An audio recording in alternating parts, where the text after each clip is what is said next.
Towers of Doom, we're kicking things off with the second best of 5 between the Cats and Copium, everybody. So the rematch is happening. And again, this is a double round robin in the last chance qualifier for Europe, for the Heroes International. We're down to 3 teams. We got the Raiders, we got the Cats, and we got Copium. And now the big question is, can Team Copium take the Cats down again? Because that would be a huge step towards them getting the ticket to Miami. Now, if you're not really quite sure what exactly I'm talking about, you're sitting there and you're like, huh? Miami?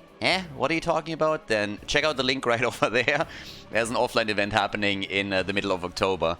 And we will have 3 European teams, 3 North American teams, and 2 Korean teams playing in Miami. So international competition once again with the metas clashing. There's $11,000 of prize money on the line. Flights are paid and everything. And especially for the 3 teams that are left here in Europe, this means quite a bit because pretty much none of these guys have attended a Big Heroes of the Storm tournament yet. Washed Up is already qualified, the team of House Ops, and we had also the other boys qualified. The Bang Bush was qualified. I have something in my eye somehow. Yep. Today also Sexy Voice Khaldor is here. I'm not quite sure if you guys can actually hear that, but I can feel it talking after yesterday's stream. It was like so yeah. Anyways. Towers of Doom is our first map, so this is the best of 5. They already played one best of 5, and that was when Copium took a 3-0 victory. Now, there is also a little bit of a caveat that we have to throw in there, and that is that at the time, the Cats played their 3rd best of 5 in a row. And I already hear a couple of people yelling and screaming and being like, oh my god, how can they play 3 best of 5 in a row? That organization is horrible. They wanted it that way. They knew from the beginning when the last chance qualifier would take place, some of their players couldn't or can't play on the second day later on during the evening where they were supposed to play. So to accommodate them and make sure they don't have to play with a sub, we actually shifted the entire tournament around, even changed starting times a little bit to help them out. But that also meant that they have to play 3 matches in a row, and they preferred that over playing with a sub or with even 2 subs. But that's what it is. So right now they have to really dig deep and try to take Team Copium down, and we'll see if they can do that. They had a couple of really cool moments in yesterday's matches, but it was just not enough to win. And now they're heading into this with Blaze and Genji. Let's not forget that they did fairly well against the Razors on the other side. So right now we got Brightwing as a first pick. We got Genji and Blaze. Sergeant Hammer was banned. That was definitely the bane of their existence yesterday a bit. I mean, the good news for them is that they had an entire day, you know, where they could go through the replays a bit, where they could look also at more games of Team Copium and decide how they want to approach this, what kind of heroes they would like to get rid of, and what they want to focus on themselves. And we'll see if they can actually do that right now. So we got Diablo, we got Urel, and with Chromie banned, they're clearly targeting Nano, at least to an extent. Now, he could still play his Hanzo, unless Hanzo gets banned out, or the Cats take him for themselves. But yeah, Nano gave them a huge amount of trouble yesterday, especially with Chromie. They also struggled a bit against Sergeant Hammer and Tomb of the Spider Queen. It was not Nano that played the character, the hero though, but still. Anduin, no light bomb for you. Crybaby is out. And well, that leads us to a Malfurion pick. Okay, the old geezer. Again, strong, offers a lot, but is also a bit squishy. And doesn't really have a lot of escape tools. And there's Hanzo, so they take it away. They go for the full Shimada treatment here. Diablo has been claimed by Team Copium. It's usually one of the big go-tos for Drak here, but now that Diablo is out of the picture, Muradin is most likely going to be the option. And, well, with that, we're getting our next double pick. So, Gavlo and Nano, what's the damage going to look like for them? What is even left? Do we get a Tracer pick here, for example? Is that something that they're looking... Oh, ooh, what the... What? Stitches Diablo! Alright. Can you say double tank? That is kind of wild. Stitches, Diablo, Urel, and the only real damage dealer... Well, real damage dealer. The range damage dealer is Junkrat. But that is quite the front line that they've all of a sudden picked. So this is going to be a fun one. Stitches is going to go slam. Yeah, that's going to be wild. Okay, this is very interesting and very different from what we've seen yesterday. Leoric comes in as the last pick. Guys, we're ready for Towers of Doom, map number 1. It is the rematch between the Cats and Team Copium. Let's go. Here we are, with Stitches and Diablo for the blue team in our first game. We got Garflo and Diablo, Simply on Stitches, Vexus playing Brightwing, Casper on Urel, and Nano on Junkrat. So, that is going to be a fairly interesting game, I want to say. We have on the right side of the map Drake with Leoric, so he has a lot of drain targets. Might try on Genji. Captain Rex is playing Malfurion. We got Octa on Blaze, and Hirath is playing Hanzo. Okay, let's get this show on the road, everybody, and let's see who is going to claim victory. Now, you got a lot of ping-ponging around that you got to deal with. Urel can obviously push you in or back. Then you got the Stitches hooks to deal with. You got Diablo. Let's talk about getting bullied here. I mean, they're going full team bully on this one. Don't get near any lockers. You're gonna be stuffed into them. Especially one of the squishies here. But yeah, this is gonna be a bit wild.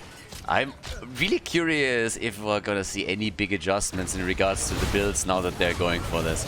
I mean, we had similar approaches in the past. There was also the time when Jojo was used as a side laner, which we very rarely still see to the day. And obviously, in the days of HTC, you had similar attempts when ETC was side laning and so on and so forth. So there's always a couple of things that you really can do. And whoa, he can juke, damn. Juke City, ladies. The mayor is Casper. And yep, that's exactly what I talked about earlier. Malfurion already in trouble. The hook! And that should be a kill. Nobody's following up on it. It is indeed a kill against Stitches, but they get Malfurion too. So, yep. Here we are. Alrighty, so let's see. My try on the run, zipping away. That's a kill for a kill, but very, very tanky lineup that they have here.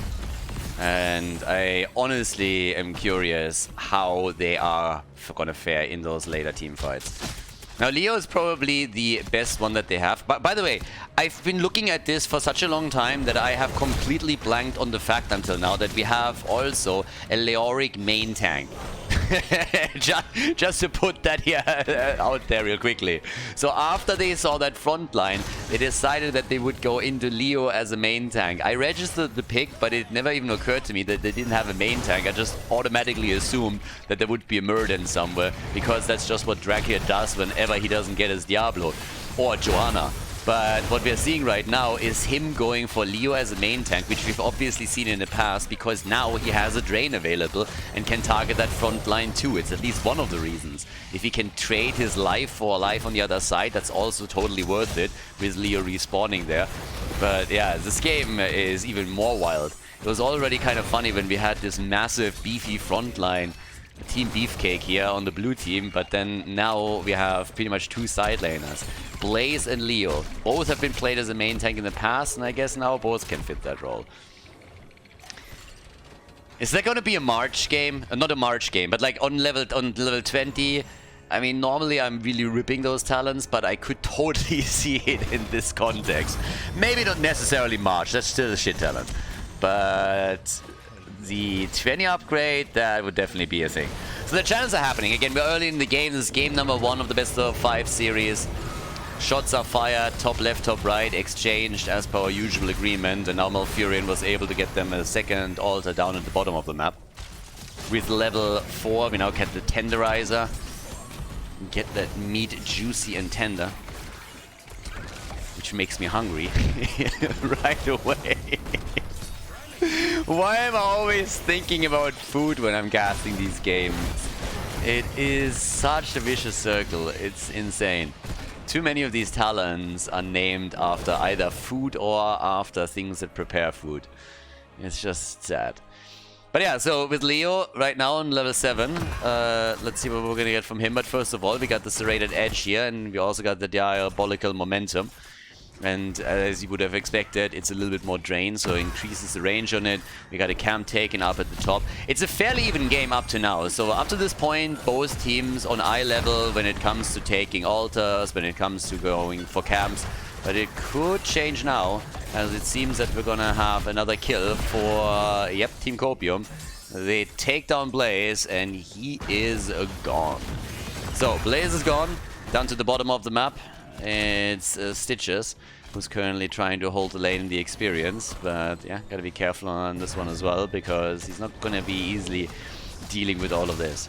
And talking about dealing with it, it seems like Diablo has to deal with a few friends here. Gets already drained pretty quickly. And honestly, now that we're having these drains, let me take a quick look at Leo. Leo is at 16,000 damage, so he's the second highest damage dealer on his team. And I think that is only going to increase as the game continues. Like, he should consistently be in a pretty sweet spot here for exactly that.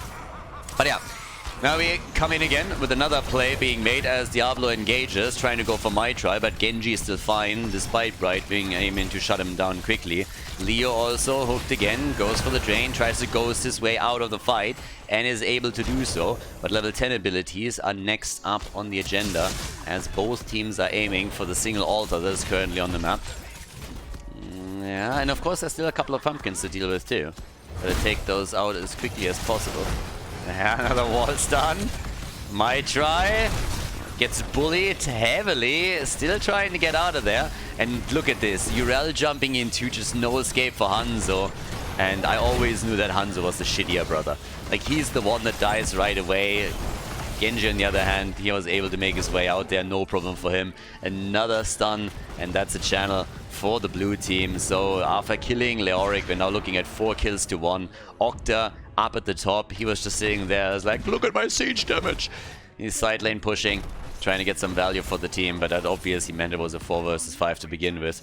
Not really something that you would want to fight there. Leo comes back, and with that, we now have level 10 on both sides. Don't do it, Drak here. Don't do it. Don't even think about it. No, no, no, no, no, no, no. No, no, don't. Nope. Don't do it. Stitches with Gorge. So we got Gorge for Stitches. And top side seems like Octa has another problem on his hands, trying to get the hell out of there. But against those 3, I don't see it happening. No! Oh, Dracula, you were the chosen one. How could you? Nope. He goes for the March. Oh, boy. The meme of the Black King. He goes for the meme of the Black King here. Oh, it's such a horrible talent. I really, really hate this one. But again, you got a level 20, so I guess they're gonna play around that a little bit. I mean, the reason for the adjustment is obvious, right? So it's because we have this many frontliners and tanks right now, so he actually goes for the March. And we'll see what he's gonna get out of it. He's definitely gonna get a lot out of the drain right now. But yeah, we'll see how successful this is gonna be for him. And Tomb obviously could have helped at least Hanzo and Genji to connect some damage on a single target as long as he hits one. But they apparently feel that they need a bit more oomph to break through that front line. And I can understand the sentiment here, don't get me wrong. But it feels like the pick into Leoric was already very forced and not something that they had planned beforehand. So they already find themselves in a bit of an awkward position. Double altar on the map, and Hanzo is about to get one channel through. Nicely done. And Leo got interrupted, so here we are. We currently have them come in with another big play, or at least the attempt of one. Urel is not here yet. The arrow connects in the back line. Well played. Diablo with the Apocalypse. The bunker is on the ground. They're trying to get the kill. And at the same time, Genji's getting attacked. Immediately focused. Healed by Malfurion, who went for the Tranquility. Maitri trying to make this way out of it. And they can't get a kill right now. Hanzo is already rushing away, so is Genji. They're getting a kill on Blaze, and there's still nobody on the blue team that is even close to dying. They tapped the fountain, easily able to move back, just too many hit points, and it's such a beefy setup with so much CC that it's nearly impossible for the cats to do anything. Leo at 32,000 damage, still looking good here. The drain against this front line is of course making it super easy for him to farm a bit of damage. But look at Malfurion. He's on the wrong end of this, trying to get away. And there's the grenade to the face. Another hook, now that the extended range is also applying for Stitches. But we got 7 kills to 2. And yeah, it's rough. Ooh, they got a 1-level lead right now. And as the game continues, I mean, Leoric is going to get more talents for his drain, so that's going to be nice. But they're running into these hooks. Genji just gets bullied around. Was a really nice connect here from Stitches. And then the follow-up from Brightwing. The Unyielding Despair is ready right now. That's already going to help quite a bit. If you have the cooldown reduction here, you're going to be able to YOLO that out a lot more. But they need kills. They need to somehow get back into this game. I mean, they're not too far behind yet, but it's just like... It feels like one-way street Heroes of the Storm right now. They go for Malfurion again. He's already gorged. He's going to die. That's when Entomb came in handy, by the way. If they had an Entomb, they could maybe stop them from getting away here. But these tanks are just moving out time and time again. Drag here is now in the middle of the blue team and is trying to drain his way to victory, but that's not happening. So, yep, here we are. Another kill. Genji trying to make a play against Urel, and well, let's see what they can do now. The bottom bell tower has already been taken, and up at the top, Blaze trying to get them to the next level, because 16 is ready. It's ready for Team Copium. Jesus, the CC, the bully squad over here. Oh my god. Yeah, this is getting a little dangerous. These guys are just nasty. Alright. And I mean, don't get me wrong, a little bit of bullying is not a bad thing. It forms character. But at the same time, you can also overdo it. And I think the blue team definitely has overdone it pretty heavily with that. Oh, holy shit. So yeah, Urel up at the top. Pushing the lane now, just ensuring that Blaze doesn't get a bell tower for free or anything, but it's still a 5 versus 3 situation in favor of Team Copium. Here comes Leo once again, waiting for a 16, which is going to help him to increase his damage a little bit further as well. But it is getting tricky here. Shot after shot being fired, Pumpkins escorted to the death zone and likely going to make it in, or at least a few of them. Are they? Maybe not. Big stun into the wall once more, and Leo gets out, gets stunned again, and goodbye. Leoric is eliminated. 23 points on the core against 28 at this point. They're still trying to hold on for as long as possible, at least in core points. They're not looking too shabby here. But of course, once that we're having the triple altar phase respawn, that's going to get real rough. It's 5 to 3 bell towers. Unless they can reclaim this one, it's going to be a problem. So here we are. They're already looking at another Genji kill. There's level 16 at least, so we got the Crushing Hope now. That's going to help a lot. This is actually going to help a lot to get additional damage in. And with 12 kills to 2, they definitely need a bit of that. Another good CC. Pulverize obviously doesn't make things easier for the red team now. That Stitches is able to rely upon it. And there's a triple altar phase. So now this could technically... Ooh, Pumpkins at the bot lane too at the same time. Yeah, that's a connect for sure. There's not not even anybody here that is doing anything about it. So that's 3 shots already fired. If they get now 2 of the altars, which is highly likely, that's going to be another 10, and they're going to be down to the last remaining 10 points. But there's the kill against Urel. Nice. That's a good start. That's a good start, and we have 3 shots fired against 5. If they somehow are able to lock this one in, that would be the dream. Now, I'm going to be blunt. I don't see it happening. The arrow was also a bit desperate, if you ask me. Brightwing watching the minimap. But they could possibly get a kill here. Leo with a big drain. Leo with a big drain. March, baby, march now! Swing, swing, swing! And still nearly 0 damage. I really don't like this ult. Too easy to evade if you play your cards right. And even in a situation like that, he barely got any value out of it. Got some damage in, but not nearly as much as he was hoping for here. 20 on an upgrade could be interesting though. So now we have 3 kills to 12. There's the Apocalypse and Malfurion. No! Genji is the first one that dies, and Drakia in the death zone dies too. They're trying to create space. Malfurion sneaking in! Yes, they get it. They lose half the team, but they shoot another 3 shots, and more importantly, they avoid the 5 shots against them. So now it's 22 against 15.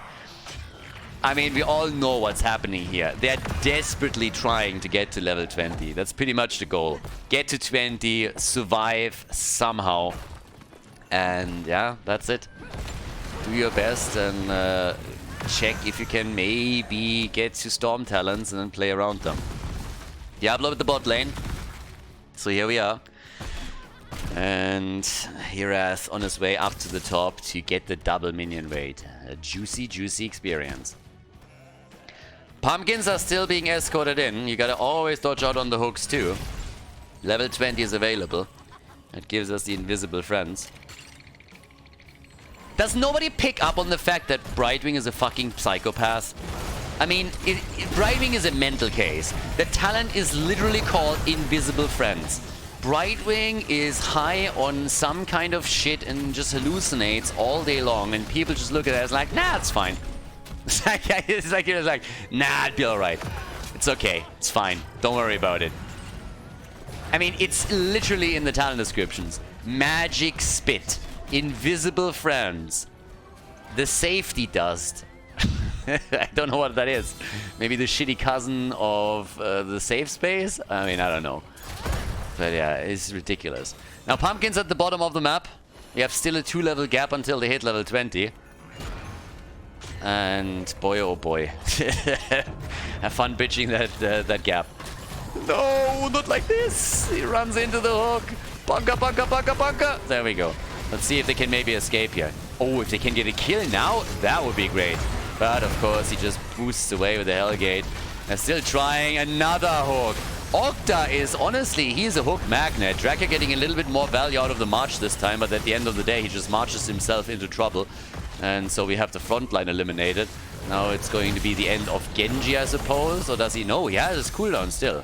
Good for him. I mean, they're buying time. They're buying time. With every death a little bit more. But... run! No! They don't even know who to kill first. Guess Malfurion is dead. Mace to the face, and Bird Boy is gone. 20 kills to 3. Holy cow. Yeah, I mean, this is 7 points, and that's game, because now we have 5 shots fired, and they can go for the boss. So, yeah, kudos to Team Beefcake on the left side. We got 96,000 damage from Hanzo, 60,000 from Leoric. And, yeah, still not enough. So, that is it. That's all she wrote. And with this, we have a lead in this series for Team Copium against the Cats. GG, and well played.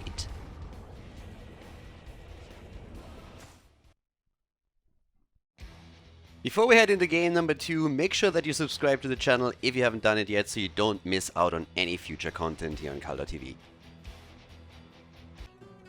The 1-0 lead! We get 2 on the Spider Queen, everybody! Team Copium with a pretty massive front line. Stitches, Diablo, yeah, they kind of forced that Leoric main tank pick, even with March here, which was interesting. But eventually unsuccessful. Never made it to level 20, they never even got close. It was a straight up dominant performance by Team Copium.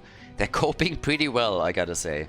And personally, I think if you would have asked me before all of these games were going on, which team I thought had the best chances of making it to Miami, I would have probably said the Cats.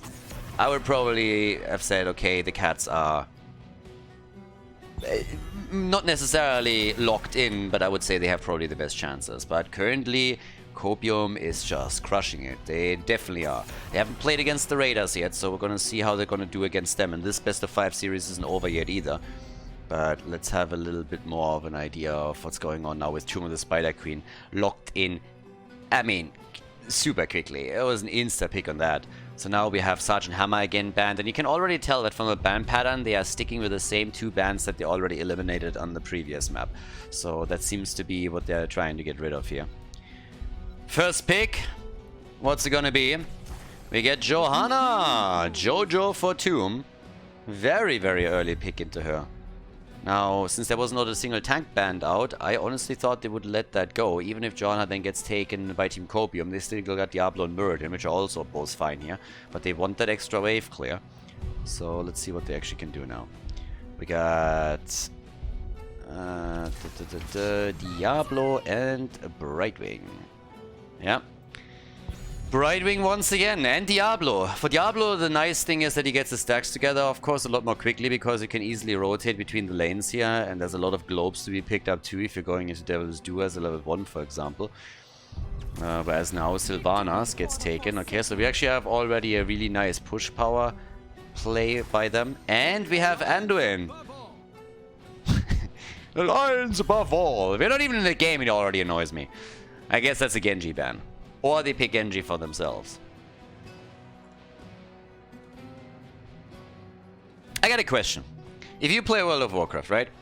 And you have to make the choice, and you start World of Warcraft late. You're not a legacy World of Warcraft player, you're a new player. And you have the choice. You go Alliance or you go Horde. How can you justify to yourself following that? How does that work? How do you sit there and are like, yeah, I guess the crybaby over there with the $200 haircut, that is somebody that will lead me into battle and that I will follow to my death. Like, how can you look yourself in the mirror after joining the Alliance when you know that's your leader? How do people do that? Like, I honestly don't understand. So, yeah. There's Chromie. She bullied them yesterday, and she's trying to bully them today. They got rid of Mephisto, but the Chromester is in the house. And by the way, you might also have noticed they go again for this Diablo and Urel comp. We've already seen that a couple of times now. And it's still a powerful combo. It was a super powerful combo in the days of HGC, and it still is. With Nano and Chromie, they also know exactly what they're in for now. Double pick on the other side is going to round this out. We still need a side laner for them. And it's Imperius. Imperius and Junkrat. Okay. We're more or less ready to go, everybody. Here we are. Final pick. Map number 2 in the best of 5. What's it going to be for Team Copium? What is Gavlo going to take now? Need a bit more damage for them. Or do we? Damage or CC? Take a pick. One of the two. But I think a bit of sustainable damage wouldn't necessarily hurt them here. And it is Hanzo. Hanzo is in, and with that, we're heading into game number 2. Let's go, everybody. The 1-0 lead for Team Copium. Let's see if the Cats can equalize the score. Team Copium against the 3-legged Cats. Here we go. We got the Casper on Urel. We got Vexu on Brightwing on Tomb of the Spider Queen. Gavlo is playing Hanzo. We got Simply on Diablo, and Nano is playing Chromie. It was a total nightmare when he was playing her yesterday. Yay! But, well, that's just what it is. So, the Cats, they got to deal with it today. They didn't ban her out. So, now we have Drakia and Johanna. We got Herath on Sylvanas. My Try is playing Junkrat, Honio on Imperius, and Captain Rex is playing Anduin. Off we go. That's actually interesting, because in Twitch chat we've been talking a little bit. I made that comment earlier that I think a little bit of bullying is good for people. It builds character, and I totally stand by that. I think most people that grew up in my generation had to deal with bullies not only in life, but also like in school, for example. And I honestly believe that as long as it doesn't go to the point where somebody's driven to suicide, this got dark quickly, I know, it's a good thing. Builds character, helps you to overcome adversity, and it's, yeah, I prefer that over this helicopter parents approach where a child is never supposed to meet any kind of adversity. And that kind of brought us to like rules and like parenting and things. And somebody mentioned that as a child at the dinner table, if they misbehaved or whatnot, they would get the back of the knife on their knuckles. And it's kind of weird how people have a lot of these stories. So one of mine was that my grandparents had this rule, or my grandfather had this rule at their dinner table, where we weren't supposed to drink during the meal, but after the meal. I never really understood why that was a thing. My granddad died quite a lot of time ago, but my grandmother, she doesn't hold to that rule any longer, and I think even when my grandfather was still alive, they abandoned that at some point. But even she doesn't remember why they did that. So there's a lot of stuff, especially with the older generation, where these the dinners in general were completely different. I remember that a lot from Christmas, for example, that we had all these rules, and I don't know if that still happens these days with kids. I mean, I used to have at least one day meal with my parents as a child, where we had at a certain time of the day, or at a rough time, a meal together. And I don't even know if that happens in that extent anymore. It's kind of wild when you think about it. Times have really changed a lot. Some for the better, some for the worse, but yeah. The one thing that doesn't change is that Anduin, ever since his inception, has been an annoying little prick, and he has been taken down here. So he's dead. And I think we're all happy about that. My Try, on the other hand... Oh, the last attempt to take him apart. Now, that didn't work. But it's again first blood for the blue team. So they are able to try and take that. So now we got 1-0 on the kills. Doesn't really lead to anything just yet, but here we are. Honio gets also attacked. Mr. Octa is down. Imperius is gone. And that's that. Yeah, thinking about childhood stuff is really weird. I had it with a friend and talked about it the other day. These days, like, people, they have nearly a heart attack when they do anything without their phone. Or when they can't reach somebody that they're close to for like an hour or two. Back in the day, me and my friends, we would head out at some point during the weekend and then we just tell our parents, yeah, we're going to be back tonight. And then we would be back or we wouldn't. And if we didn't call, they didn't know where we were. So we pretty much just had to ensure them that we're going to be fine, give them a rough idea of what we were doing in case something was happening. And they had to trust that if something happened, we or somebody that we knew would let them know. And that was just that. So if we went for like a longer trip and we got delayed and they had to deal with this. Today, I think everybody would have a constant heart attack if anything like that happened. I honestly enjoyed that. So yeah, being a little bit self-responsible here. One person that is not responsible is Anduin, because he's always getting killed here, and people have to try and make up for his mistakes, and it is just a big problem. As I said before, why would you follow somebody like that into battle? The guy can't even wield a sword properly. He's gonna cut himself, needs to go to the emergency room, and then you're stuck with a medical bill and everything. You're going to be scarred for life. Your children are going to have to pay off the payment plan, and it is a nightmare, an absolute nightmare. So the moral of the story is be responsible, don't follow Anduin. I'm totally not rambling today, and it's not because I had coffee, I promise. But yeah, so now with that we have 3 kills to 0, so it seems a little bit like Team Copium is just an absolute roll this weekend. Anduin is now going for a desperate prayer on level 7. He's desperately praying for, I guess, some skills in weapons wielding or something. But yeah. And yes, I have a problem. So, 7 kills to 7. We got top side, a little bit more action now. That T-Raz is looking to poke them out a bit, but the blue web beavers are coming down, and that is when we could see Team Copium pull even further ahead. Right now, those 3 kills pretty much only resulted in them getting the turn-in and also a half-level lead, but with the web beavers, they can now extend that quite heavily. And the nightmare on Tumor Spider Queen is, of course, that your opponent is able to snowball towards level 10 much sooner than you can, and then gets a second turn-in that allows them to get an even bigger lead. And we got a pause, alright. So, do they have some issues again? What was it yesterday? If I remember correctly, it was Casper that yesterday had problems with his monitor. So he just had one black screen after another. And I keep saying, guys, if you have problems with your hardware, you need to check out High-Tech. Those guys make amazing PCs and hardware, and they're just reliable. You know, if you want to win a tournament, you need reliable hardware. So make sure that you head over and check them out. They've been awesome, and they are still great. I know what I'm talking about because I've had high-tech equipment now for how long? For 2-3 years. And it's been absolutely flawless. So Casper, listen to me. Make sure that you invest in a bit of this because, again, if you want to rack in the millions with esports, I mean, first of all, you're in the wrong game. But you also need reliable hardware. It's like trying to drive in the Formula 1 with a shitty car, you know? It's pretty much the same thing. Alright, so we got the first, that was actually really good defense.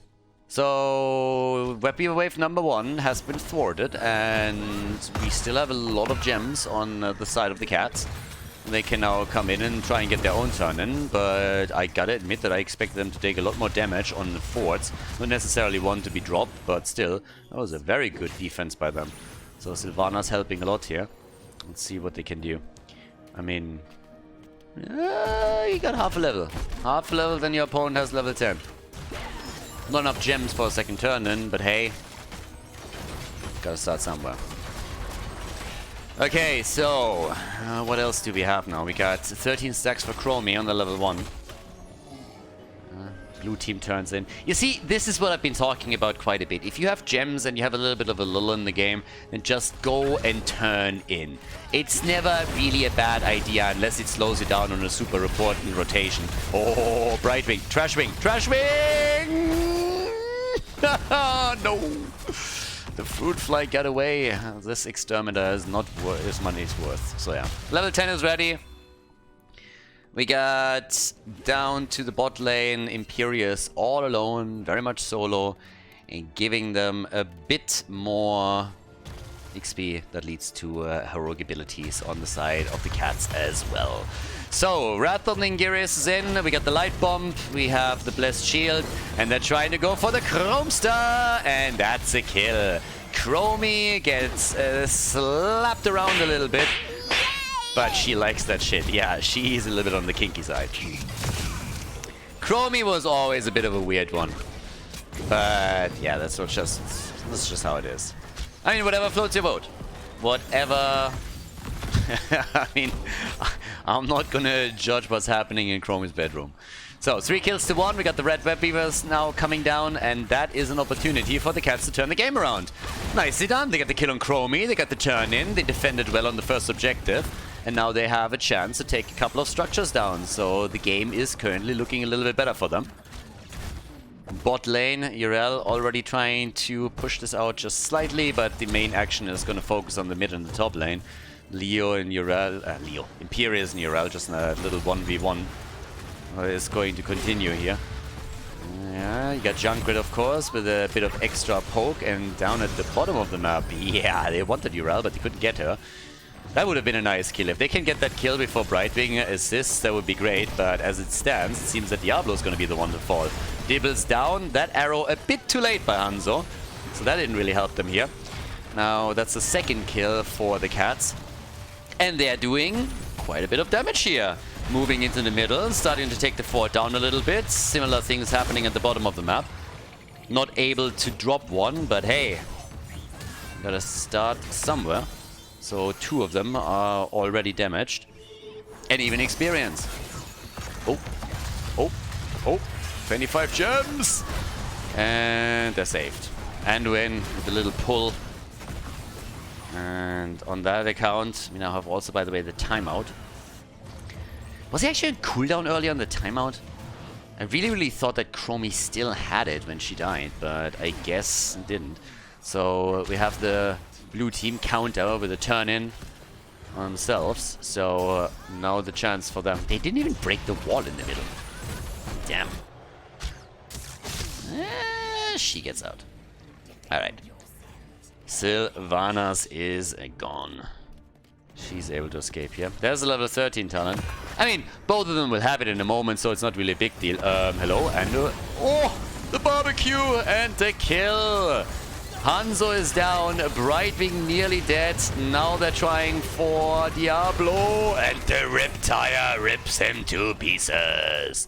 Easiest defense of their life. Yeah, that is glorious. Double kill as the objective is on the map. I mean, ooh. Now we're talking. Sylvanas with the easy drop topside. Caspar really has to get the hell out of there, and he realizes that too. He doesn't want to lose those 12 gems that he holds. But, ladies and gentlemen, the cats coming in swinging here. Yeah, trying to keep their chances to go to Miami alive. And doing fairly well on Tomb of the Spider Queen. I like it. Really fighting back tooth and nail. So now 27,000 damage for Sylvanas, putting her into the driver's seat on the damage numbers. Hanzo is a distant third, by the way, with the 22,000. He's being surpassed by Junkrat as well. So there is a turn-in opportunity now for the cats. And if they get this one, then they should be able to take at least 1 fort down, maybe 2. But definitely a much tighter game than what we've seen in the previous one. What did we end up with on Towers of Doom? 22 kills to 3? Something along those lines, right? Yeah, it was pretty crazy, actually. So, well, they're trying to turn in again. Blue team. Yeah, they also have 44 gems. Even if you can't deliver everything, you just want to get rid of them. Oh, the arrow! Zoning arrow! Zoning him away. Everybody goes for Pieris. He dodges the Chromie ult with his own ult and is able to get out. Damn, son. Nice escape. Nicely done. They get the fort down here, but at the same time, the mid lane is being attacked by a mercenary camp. Now, it's not going to fall, but it's taking damage. And my try turns in, and that is a Web Weaver wave. So here we are. With level 16 approaching, that is great timing for this push. For the cats, this is the ideal scenario right now. You get level 16, your opponent is a level away from it, you have your Web Weavers coming in, and that's about the best chance that they're gonna get in a while, I guess, to pull ahead in this one. They have the 1 level lead, and they now can extend it even further. We have them with a Holy Renewal, and also the Zealous Glare here for the Shield Glare. Diablo attacked, locked down, CC, Blessed Shield, Brightwing dead, Diablo dead, and Team Copium is gonna have a rough time coping with this. Yeah, that is 1 fort down, and this is not gonna be the only one. They're gonna get way more here. And Chromie, she's not gonna make it either. Yep, bye-bye. That's 15 gems gone. Chromie eliminated, 7 kills to 3. The cats, ladies and gentlemen, the big play is made by the red team now, as they are clawing their way back into the series. 2 of the forts already destroyed. They start moving down to the bottom of the map. This one doesn't stand the chance either. And if Casper doesn't get the hell out of there, he is going to be there too. So, yep, this is not looking good for him. Brightwing apparently also a little bit of a death wish. They don't have a Blessed Shield right now, and they both get away. Yeah, good. Well done on the defense, but if that Blessed Shield was ready, they would have both fallen here. So, well, we got the cats now with 3. They just destroyed 3 forts. Just on that last push. And they got another turn-in. Just saying, they have another turn-in available. Blue team doesn't. So here's the opportunity for the cats to get maybe even a keep if they can go and turn in again. Regarding the damage, we got 38,000 now for Sylvanas. Sylvanas is crushing it here. Absolutely crushing it. Hanzo and Genji on the same numbers, but Sylvanas definitely stands out. And oh, yep, that is a dead Urel. The arrow, yes, stunned them out for a second, but that's also gems gone. They've been deleted. And here comes the delivery system. Diablo. What? Maybe he is immortal. Damn. Wow. Oh boy. How did he survive that? That was a lot of heal there. I thought the cats had that one in the back for sure. Okay. Well, they go for the red Web Weavers again. And let's see if they can do something now. Because they have still a stats advantage, but they don't have the talent advantage anymore. But with the Web Weavers, they might still be able to get one of the keeps. But yeah, Diablo surviving that was wild. Okay, so talking about Diablo. He's at the bottom of the map, fully stacked, and trying to do his thing. Here comes the push, though. They're starting to make their play. And well, Chromie, timeout, baby! Yeah, dodging the trap. Oh, the arrow! And Chromie on the run! Brightwing with a heal. They're doing actually really well here. They should have called themselves Schrödinger cats. While the game is going on, they can either be perceived as winning or losing. And until the end screen is observed, you don't know which one you're gonna get. So the Schrödinger cats over here, they are looking a bit more like they're going to be victorious now. Because this is going to be the first keep for sure. Imperius again is dodging out all the damage by using his own ult. He's going to fall eventually, I suppose. But I think the counter kill here would still allow them to go for the keep. And I'm apparently completely wrong. They're not going for the keep. They're not making a play for that. Instead, they are heavily on the run. There's level 20 that they have not reached yet. Diablo really wants this kill.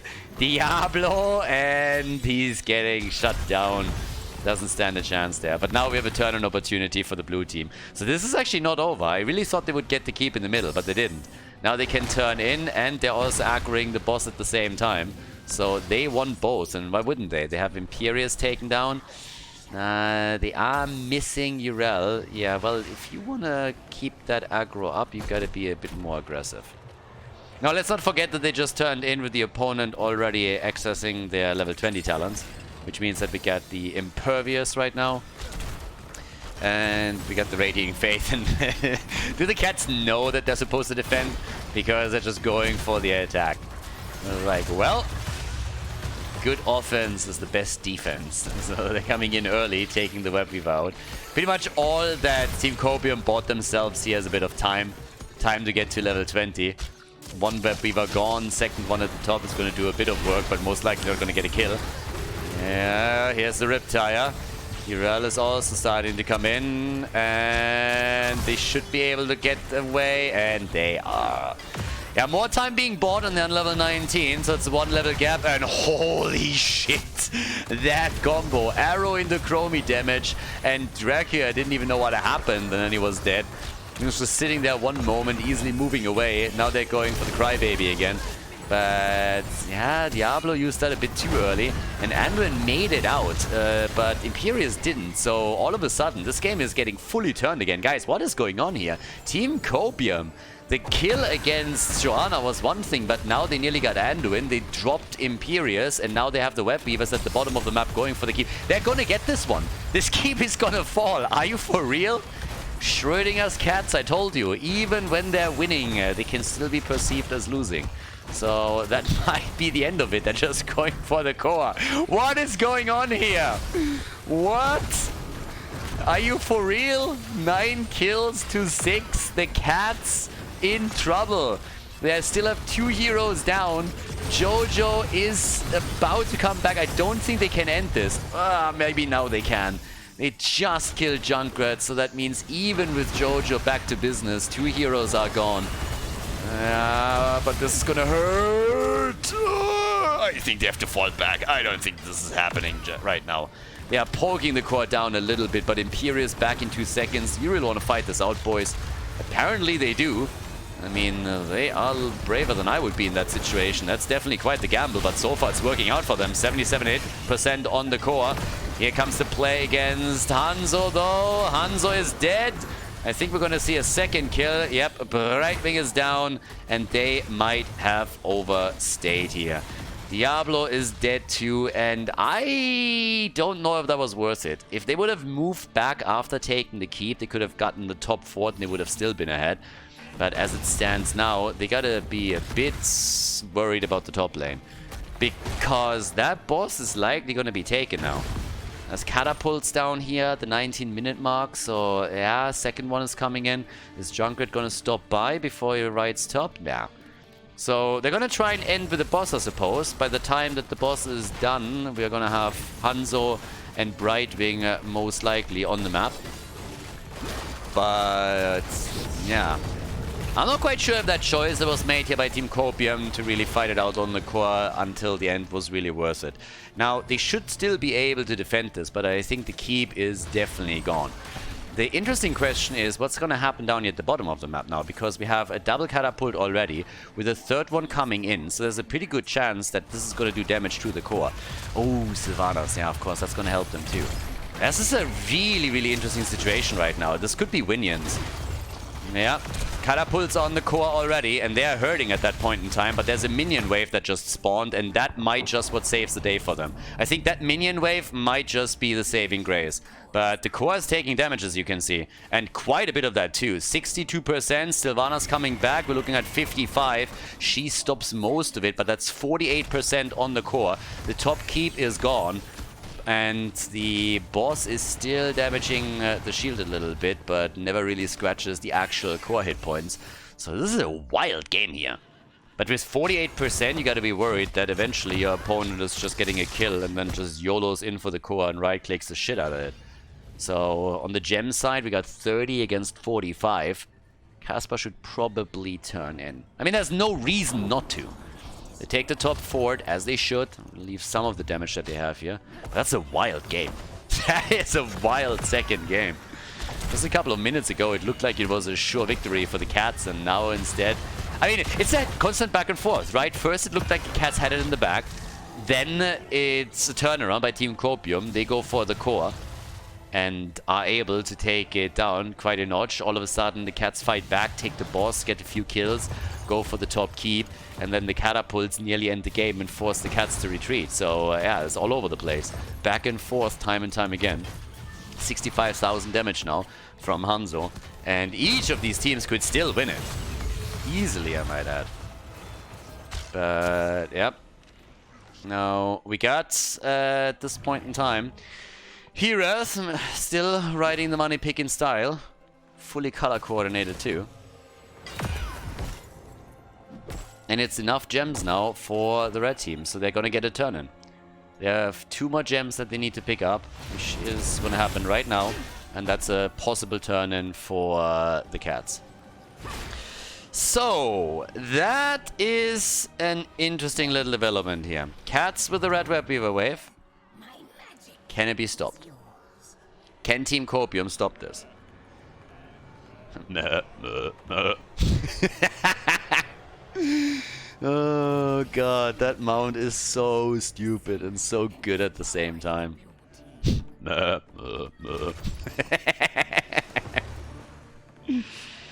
Oh boy. Alright, anyways, here we are. So this is obviously the first big thing. The keep in the middle. Saving that, unlikely, I'd say.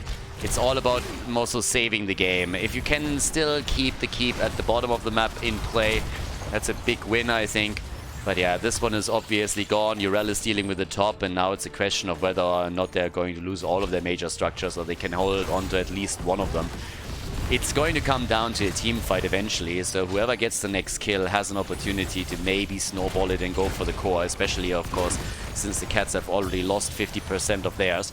But this keep is not going to get crushed here, so the keep is still going to be fine.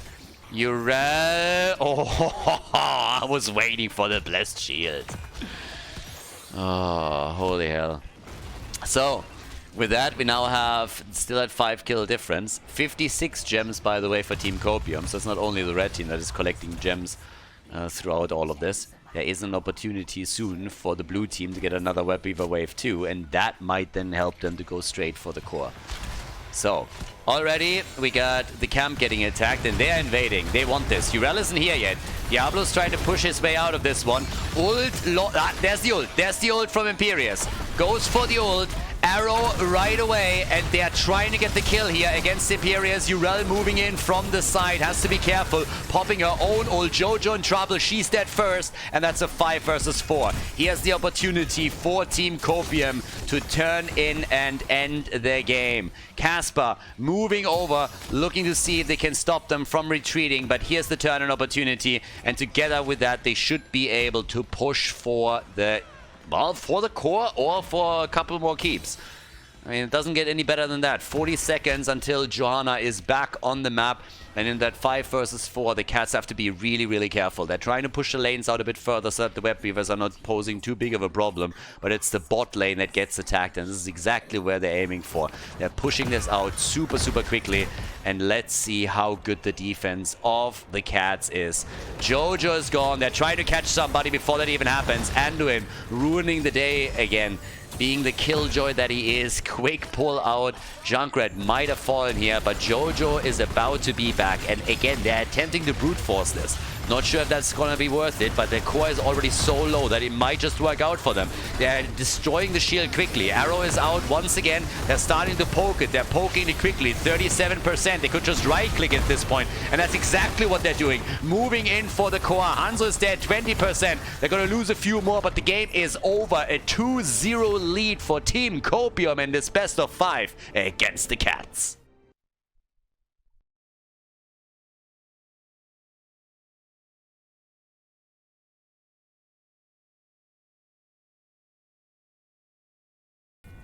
Well, Infernal Shrines, everybody. Map number 3, and it's a 2-0 for Team Copium. They seem to be unstoppable. This is a 5-0 in total that they now have against the cats, and it's honestly crazy. On the last map, it looked several times like the cats would pull further and further ahead and decide the game in their favor. But, well, not so fast. Team Copium, always good for a comeback, made it happen once again, and is now heavily in the lead here. So we got the 2-0, and this could be another victory for them. If they decide this in their favor as well, then the next best of 5 series is definitely going to decide which team goes to Miami. Well, not definitely, but has a very good chance of deciding which team goes to Miami. We might not even have to play all 6 best of 5s. We might be done after 5, because right now Team Copium is crushing it. So it might be up to the Raiders. The Cats have to dig deep. The Cats really have to dig deep. They're definitely not out of this yet, but they have to get at least a couple of map wins here. And right now, it looks super tricky for them. Now, they changed things slightly, as you can see. They're just done with Brightwing and those polymorphs the entire time. So Brightwing gets banned over Hogger, and they are even the ones logging Hogger in for themselves on the Infernal Shrines. But yes, Brightwing is eliminated, so no chance here for Vixie to just come in and get those polybombs again, because that CC that we had from Brightwing, especially against Genji on the first map, was just a massive problem for the Cats. We got Blaze, we got Hanzo, and, well, the double pick for the Cats. I would assume that we're going to get the main tank right now, either Jojo or Diablo. Diablo it is. And we get Grey main together with that. So here we are. This is the moment where we are off to the races with the next bans, and, well, I'm honestly looking at this and I'm thinking the entire time, how can the Cats turn this around? And I looked a little bit into the history of the two teams also throughout the qualifiers, and there was a lot of back and forth happening here. Copium winning quite a lot of matches, the Cats always taking a couple of maps, but right now you look at the games that were played yesterday and the games that they're playing out today, and it's just Copium all over the place. So unless the Cats are now starting a reverse sweep here on Infernal Shrines, it's, I mean, a big statement that's being made here. Let's not forget that the Cats actually, they just crushed the Raiders, and now they themselves are getting beaten to a pulp here. Johanna gets banned so that she has no chance of getting all of that condemned power onto the shrine. And, well, with a double pick here for the blue team, we still have to decide what the main tank is going to be for them. But also, are we gonna... Now, what's going to be the support here?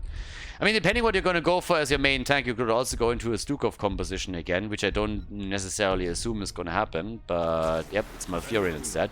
And they play together with Muradin. So, Muradin, Blaze, we get Malfurion. I'm not quite sure, like, we had a couple of Stukov plays lately. I mean, Stukov normally paired with either Nubarak, or you can also pair him together with Varian. We have seen him also played without any of the two, but it's always kind of nice when you can shut down those choke points that lead into a shrine with a quick lurking arm here. But he's fallen off a little bit since teams are not going for these sniper killer comps as much anymore. There he is though. Stukov gets picked and we have Leoric together with him. So a little bit more AoE, a bit of a drain against Muradin. Diablo can be assisted too. You can always try and combo the Entomb with a lurking arm and then open kill opportunities up for the rest of the team. The nice thing is of course that with Leoric building a couple of Entombs, Diablo has another chance of stunning people into the wall. So it's a little bit similar to what you can do with Diablo and Tacita. And here's the final pick, Mephisto. Ladies, we're ready. Game number 3. Can the Cats turn the series around, or is Team Copium walking away with a 3-0 victory in the rematch series here at the double round robin, the last chance qualifier for the Heroes International in Europe? I guess we're going to find out. Infernal Shrines. A 2-0 lead for Team Copium. They have a chance to go in for the 3-0 with the first match point in this best of 5. Caspar on Blaze on the left side of the map. We got Simply on Muradin. Nano playing Mephisto. Makes on Malfurion. And Gavlo on Hanzo. Towards the right side of the map, it's Drag here for the Cats playing Diablo. We got Hirath on Grey main, Captain Rex on Stukov, Maitri playing Hogger, and Octa is playing Leoric. The Dawson's Renewal on level 1, the Soul Shield for Diablo. We got the Skull Missile set up for Mephisto on level 1, and the party is starting with a 5v5 in the mid lane, as both teams are looking for early game kills. But the Cats, again, they gotta dig deep. I can only repeat myself here over and over again, and they're going a little bit too deep right now. Dracula might have gone too far, and he gets punished for it. Diablo falls, Leo is also low, a Stormbolt connects, the jet propulsion does too, and Octa is dead. It's an easy double kill for Team Copium that sets the game off, and boy, oh boy, The Cats really need to... they need to step it up big time at this point. So we got at the bottom of the map, Nano dealing with all of the minion waves for now and the experience. Bit of a wall stun against Hanzo. Nice! And he still gets out, and so does Muradin. So even being caught in that choke point is not leading to a kill. Instead, no! Instead, it is Greymane. Greymane dies. Oh boy, that's the third kill now. They're trying to turn it back, but it's another one against Diablo. 4 kills to 0. What a slaughter in the early game. Team Copium with big damage and big plays as they are putting the Cats to the wall. The Cats are getting drowned here. Putting it back and drowned. My try gets attacked too. They're trying to prevent them from taking the camp here, and at least that worked out for them. But holy hell, this is not a good start. That's nearly a level lead that we're looking at now for the blue team. Hogga is at least going to be able to get the camp for them, so I guess that's good. But yeah, it's also, of course, a big blow to their confidence. Nano, that's a kill. That is a kill. Mephisto, the Lord of Hatred. Okay, so here we are. The Cats showing some signs of life. They're not just rolling over and dying here. Yeah, Muradin gets also bullied around a bit. Get over here! Good old Diablo playing Scorpion, and Muradin gets sucked back in, and that is the end of the tank. And all of a sudden, look who's ahead in experience. We also still have that top lane battle with Casper and Leo, which it seems Leoric is currently winning. So things are actually looking a little bit better now for the Cats, and I'm pretty glad about that because it looked like a total beatdown at the beginning of the game. But now there's an experience lead for the Cats, and the 2 kills that they got put them a bit ahead. So we are still in for a fight, but it got scary here for a moment. Okay. Right, now the first objective is up. The Shrine, and we got a Frozen Punisher. So this first one is already quite strong and could really help you to take maybe even a fort down. Hogga. Hogga is so dumb sometimes. I mean, just look at this. Dong, dong, dong, dong, dong, dong, dong, dong. Yep, and they are getting one hit in after another. Blue team still thinking about fighting this, but yeah, not doing too much. They're getting a few stacks, but if they can't pressure Hogga here, then eventually this is just going to lead to an objective for the Cats. They also have the early level 7, so things are looking really good for them on the first try. And Hogga, he can't stop, won't stop. Just doing his thing, and yeah, that is it. Punisher number 1 claimed by the Cats. Nothing to be done about it. At least level 7 is here for Team Copium, so they can save the day maybe. But the sidewall has already been opened up. Punisher gets baited over. And there's the chance to get some fort damage in. Hogga is in the middle of the map, by the way. So this is 3 heroes for the Cats fighting down here. They take the wall down. And they are getting some damage on the fort, but not a whole lot. In the middle of the map, though, Hogga doing some work. Leo now up at the top. And that's a pretty solid first objective. Damage on the bottom 4, damage in the middle wall. It's not too shabby. Stormbolt here missing. But Diablo wants a piece of Muradin. And Stukov with a nice follow-up, and that's another kill. Okay, now we're talking. The Cats are back. I mean, I don't want to jinx it, but at least now it's looking good for them. Level 7 is ready. We got the Quicksilver bullets over here for Greymane. And it's time to party. Let's go. Let's take the camp. And they're going to take this one too. Okay, so Greymane is already doing some work. On a Dire Wolf too. I mean, I've always been Team Jacob, so I completely endorse the Wolf. But right now they are locking level 10 in. It's a big lead that they got here. And that should allow them to really make a little bit of a play for the full structure. I mean, you got everything you want right now. They go for the throat on this one. We got the lightning breath in, we got the entomb, and the blue team is just trying to get the hell out of there because they are realizing they cannot fight this at all. So Shockwave is out. Didn't hit anything. They were trying to make a rotation towards the middle and maybe even attack fort number 2. But they destroyed at least one. And the blue team is struggling to get level 10. It's honestly, as usual, the mid and the late game that worries me, if anything. The late game is something where we've seen the cats struggle in the past, or maybe being a bit too over-eager when they made their decisions, and this is the one thing that they gotta watch out for still. So 4 kills to 3. We got a level 10 coming up, and with that we get the Meme Strike. Alright, Meme Strike for the shrines, and of course the cooldown reduction on level 20. Mephisto with Endurance of Hate. Okay. Dracula lurking around, looking for the wall stun. Gets it, but Murder is still fine. Yeah, I'm not so sure about that. Alright. I mean, honestly, now that I look at this, I was making a little bit of fun about this before, and I'm saying like, hey, this is not really a dragon, like this is 2 snakes fucking. That you pretty much see when this is happening. And I was like, no, it's Chinese dragons. It's like, ah, is that the case? I mean, at the end of the day, it still looks more like snakes to me. I mean, they went full Orochimaru on this one when they designed this thing. But it still is packing a punch if you play it right, or it can completely zone an opponent out, and is also pretty good on level 20. So it has its value. You're giving up a big stun that has led to a lot of success for them in previous encounters. But if they make it to 20 and can use it on the shrine, then it's great. But with the delay that we saw there, it just didn't do anything. So as it stands, they get the Leoric kill. I was just about to say, that one's important because Murden died. And now that the shrine is active, obviously the usual thing is happening with Hogger. But they might be able to get a shot here.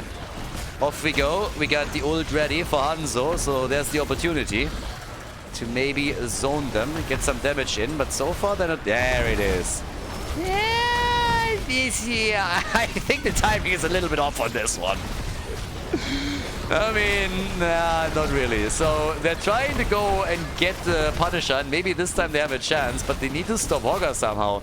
Currently, he just doesn't care at all. He's doing his thing and is gonna get another one for the team. So they need Hanzo to be a bit more precise with the way that he angles the Meme Strike. Because up to now, he has gotten very little value out of this. But okay, we got the virulent reaction. They're trying to stop Blaze. He still has the bunker available. He's not gonna have a problem here. If anything, then Leo has a big issue right now if more heroes are rotating over to help out, which isn't really the case. They're still trying to defend the middle. Oh, got stopped. Nice. Nicely done by Hogger. Dracula, then again. It would have been so cool if there's somebody moving in from the left side and just takes him down as he's attempting to get away from the fort. But yeah, Mortar Punisher takes the fort. What? Mortar Punisher takes the fort, and now they took the one at the top. Boy, oh boy, every single fort destroyed here. And now they're also stealing their camp. They're stealing everything. Oh boy. Dracula, and he's gone. They're trying to steal the camp, but they're a little bit delayed. They get the jet propulsion though. Can they get another kill? Mirrodin with another Stormbolt. Nice! All of a sudden, they're back to business. They're about to get the kill on Stukov. There's no way Stukov gets out. He's even committing Sudoku over here, trying to buy a little bit of time by moving to the left and make him chase him so that the rest of the team can move out. 7 kills to 5 in favor of Team Copium. But again, structurally, it's a massive advantage for the cats, and that of course is also going to be reflected in the passive experience. You can already see them pull ahead slightly here, but as the game continues, this will heavily increase unless Team Copium is destroying some forts as well.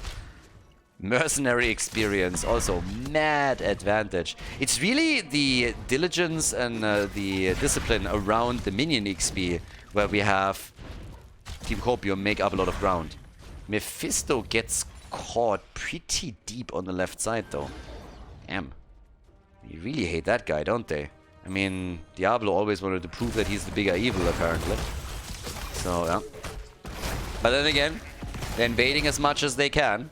The Gavin experience is not really all that big. That's the one mitigating factor here for Team Copium. The one reason why they're not out of this yet.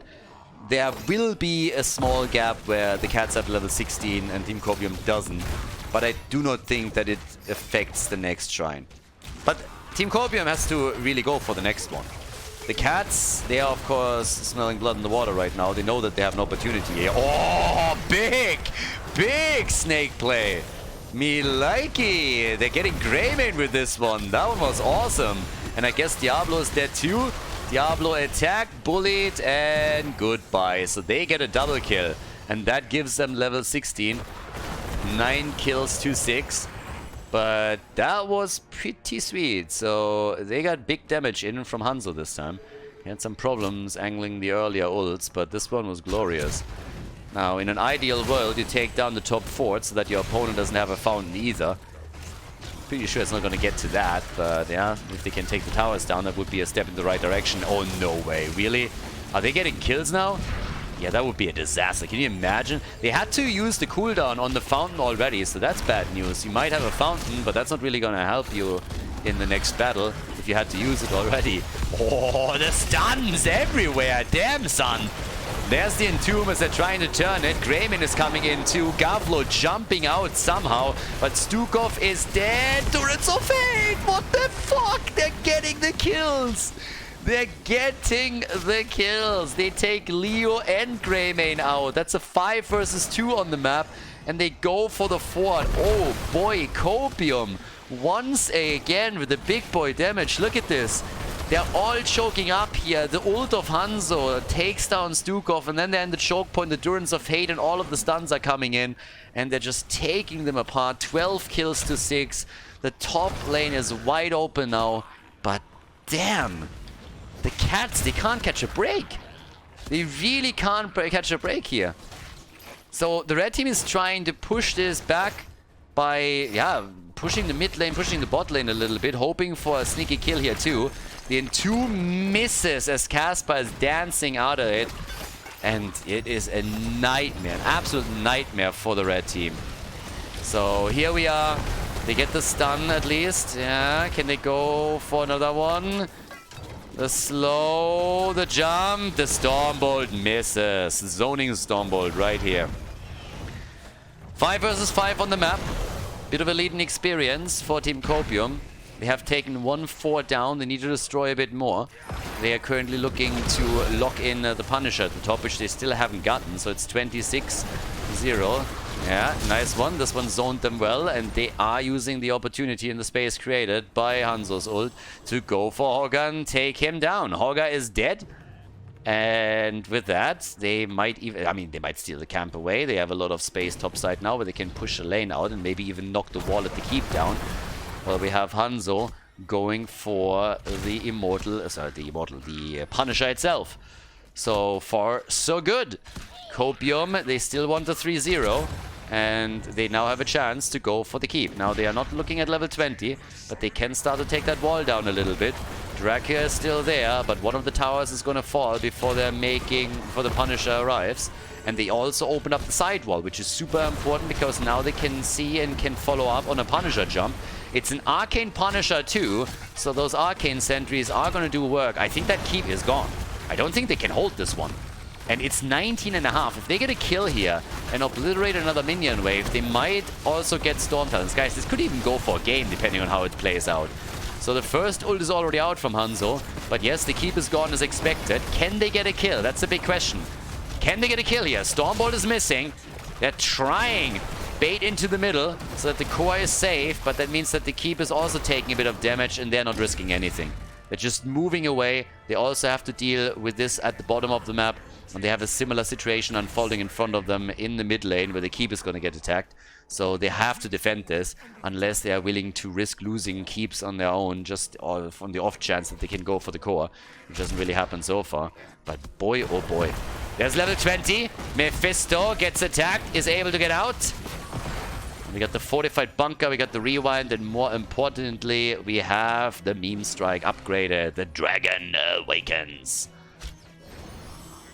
I still can't see a dragon there. That's a snake. I'm sorry, boys, but that's still a snake. That's 2 snakes that are fucking. That's what's happening there. And yeah, there's no dragon here. There's no wings, no nothing.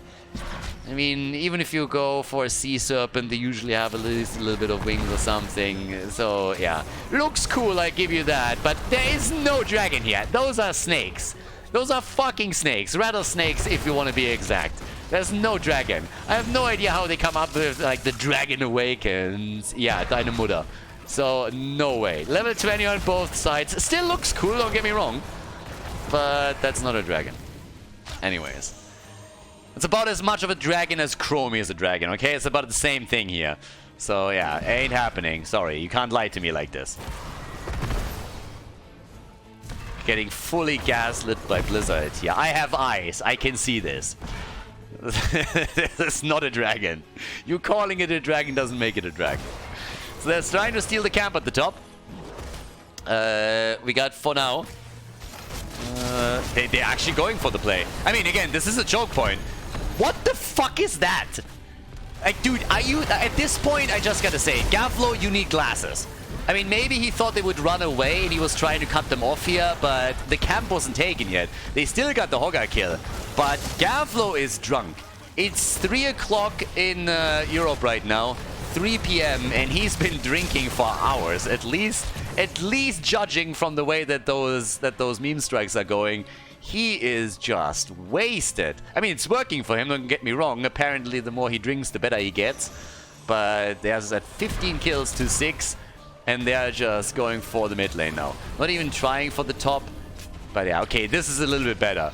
At this point, they're just giving you advice. So try and hit the structure now. That one's not moving. Let's see if you can actually pull that one off. And he's just like, I got this, boys. I'll take the left one. So yeah, they're doing work here. And I mean, don't take this the wrong way. Gavlo has been doing some solid work with some really good kills.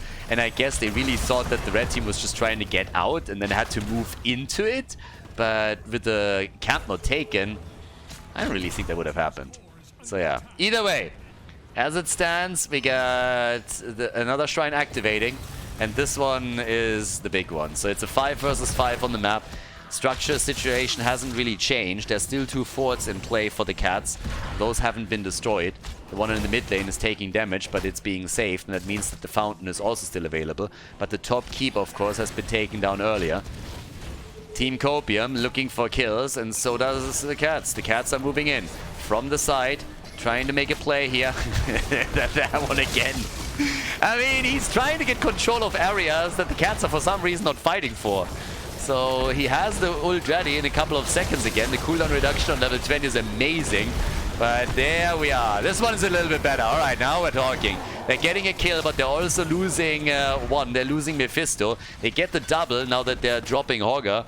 And Leo is also moving back out. So it seems like at least Greyman is looking for the counter kill, but he can't get it. Bunker up, baby. They might get the Stormbolt, and they do. Do they get Stukov, though? Not yet. Ult is nearly ready again for Hanzo. This fight isn't necessarily over with. Seems like Leo wants to go for aggression. Has to ghost out of this one. And Okta is in real trouble now. I mean, he's literally put into a corner and he's not going to get away here. So yeah, he's going to fall. What is happening on the right side though? Big shove. Oh boy. That one definitely hurt. Leo is dead. Now they're coming in again. And can they get another one? Here we are. Stormbolt. They don't even need one. Yeah, that's the end of him. They could go for core at this point. I mean, it's only Stukov that is back, and I guess Diablo is back in a moment, but they're not moving for the top lane. They're actually playing this as safe as they possibly can, but if they want to play it slow, then they have to also defend the middle and the bot lane right now. Either you YOLO for the core and you just say, let's go boys, top lane, or you send somebody back and deal with the situation, and I guess with Nano retreating, that's what's happening here, because yeah, you either slow play that or you just YOLO. But they're coming in here. They're moving through the middle of the map. Greyman is back soon. Only 3. They're zoning them away. Nice. That one is a bit better. I mean, that one makes a whole lot more sense. Zoning them away from the keep so they can do damage. Now Mephisto is on his way too. And here we are. We have them all ready. Up at the top now. Here comes the jump. And the keep is gonna be destroyed. And Hanzo is just getting ult after ult down. That level 20 boost to his ability is just insane. He's at 92,000 damage. They're coming through the middle with the Punisher. We're 20 minutes in. And they're also starting to chase the top. Going for Hogger. And they could get the kill here, and they do. Leo is dead as well, and that, ladies, might just be it. They get Mephisto, though, so one of the damage healers is gone, but the core is losing hit points as we speak, and they gotta save this somehow. Ults are being thrown out. Draca's on the run, 86%. Greymane still escaping, but they should be able to end the game here. Or can they? They're still trying. They're pushing this back, and with Diablo dying and being dead for another 60 seconds, I guess that's all she wrote. Seems like it's gonna be a 3-0 victory at the end of the day for Team Copium, which makes it a 6-0, counting both best of fives. Greymane falls, and that is a game, everybody. Nicely done. Congratulations to Team Copium. A big step towards getting the ticket to Miami. They take the Cats down with a 3-0 and a victory on Infernal Shrines.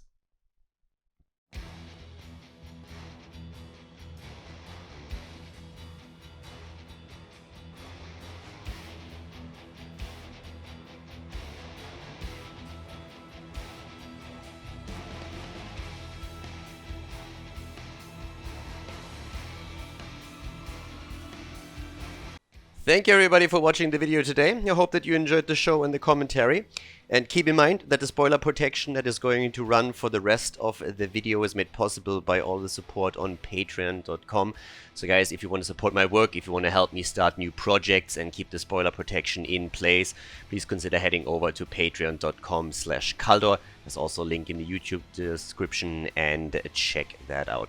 Thanks in advance, and see you guys next time with more esports coverage here on Khaldor TV. Have a great day.